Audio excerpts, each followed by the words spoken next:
হিন্দু ধর্মে 7 জন শক্তিশালী ভগবান। 7 নম্বরে হলেন ব্রহ্মদেব। তিনি তার 4টি মুখ দিয়ে 4টি বেদ রচনা করেছেন, তাই ওনাকে এই সংসারের সৃষ্টিকর্তা হিসেবে মানা যায়। 6 নম্বরে হলেন ভগবান গণেশ। গণেশ দেবতার পুজো সকল দেবদেবীর আগে করা হয়, সেই জন্য তিনি তার সকল ভক্তদের কষ্টকেও সহ্য করে নেন। 5 নম্বরে হলেন হনুমানজি। হনুমানজি স্বয়ং বাবা মহাদেবের একটি অবতার ছিলেন, আর তিনি অনেক দেবতাদের কাছে বর প্রাপ্ত, তাই রামায়ণ মধ্যে তাকে হারানো অসম্ভব। 6 নম্বরে হলেন ভগবান শ্রীকৃষ্ণ। ভগবান শ্রীকৃষ্ণ বিষ্ণুর একটি অবতার ছিলেন।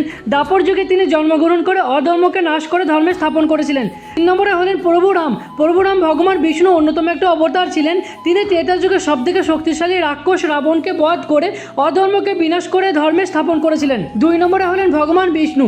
ভগবান শ্রীহরি বিষ্ণু এই সংসারে বিভিন্ন অবতারে অবতীর্ণ হয়ে রাক্ষসদেরকে বধ করে সংসারকে রক্ষা করেছেন, তাই তিনি এই সংসারে পালন কর্তা। আর 1 নম্বরে হলেন বাবা মহাদেব। বাবা মহাদেবের না আছে আদি, না আছে অন্ত।